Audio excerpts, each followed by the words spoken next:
फनकार जलाल चांडे जी वरसीअ जे बारे में ॻाल्हि कंदासीं त जलाल चांडे जूं तक़रीबन 3 वरसियूं थी चुकियूं आहिनि। हे चौथीं वरसी जनवरी में जेका मथियों महीनो गुज़रियो जनवरी वारो, इन में जलाल चांडे जी वरसी थी। केतिरा माण्हू इन वरसीअ में शरीक थिया ऐं किथां किथां जा माण्हू अची हिते शरीक थिया, तफ़सीली वीडियो में ॻाल्हि कंदासीं। वीडियो किथां सुठो लॻे लाइक ऐं शेयर कयो, चैनल खे सब्सक्राइब करे ऐं सुठो कमेंट ॾेई पंहिंजे राय जो इज़हार लाज़मी ॾींदा। दोस्तों, असद कुरैशी जलाल चांडे जे जनाज़े निमाज़ में त शरीक न थी सघियो, लेकिन असद कुरैशी जलाल चांडे जी हर वरसी ऐं हर सालगिरह में तक़रीबन अची शिरकत कंदो आहे। ऐं हे मुंहिंजे पुठे पासे वीडियो तव्हां ॾिसो पिया त सवनि जी तादाद में माण्हू जलाल चांडे जे जेको आहे सो मज़ार ते गुलनि जी चादर खणी जेको आहे सो मनता पेश पिया कनि जलाल चांडे खे।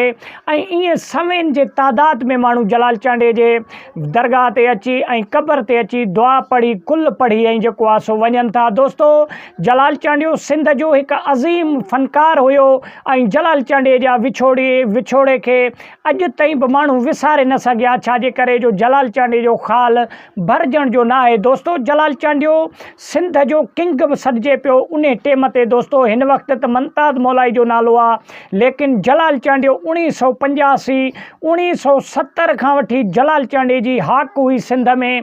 ऐं जलाल चांडे पंहिंजे गीतनि जे ज़रिए बहितरीन एवॉर्ड बि खटिया। दोस्तों, सिंध में जलाल चांडे खे पूरे पाकिस्तान मां तक़रीबन 10 एवॉर्ड ॾिना विया, सरकारी एवॉर्ड ॾिना विया, जेके जलाल चांडे पंहिंजे परफॉर्मेंस जे ज़रिए खटिया। दोस्तों, असद कुरैशी जलाल चांडे जे मज़ार ते वञी जेको आहे सो चादर चाढ़ी ऐं कुल पढ़ी ऐं जलाल चांडे जे वञी वरसीअ में शरीक थियो।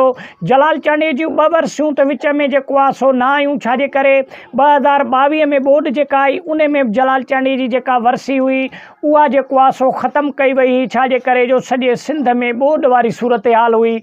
इन जे करे जलाल चांडे जी वरसी न मल्हाई वई। दोस्तों, 2023 में 2024 में 2025 में जेका हिन वक़्तु वरसी मल्हाई वई, जेका जनवरी वारे महीने में, उहा धूम धाम सां मल्हाई वई ऐं फर्स्ट क्लास नमूने देगूं चढ़ियूं, माण्हू आया, राति रहिया, खाधो पीतो थियो, नंगर न्याज़ थियो ऐं खोड़ सारा जेके फ़नकार हुया नंढा वॾा, उन्हनि बि अची पंहिंजे गीतनि जो मुज़ाहिरो करे ॻाए करे जलाल चांडे खे भेटा पेश कई।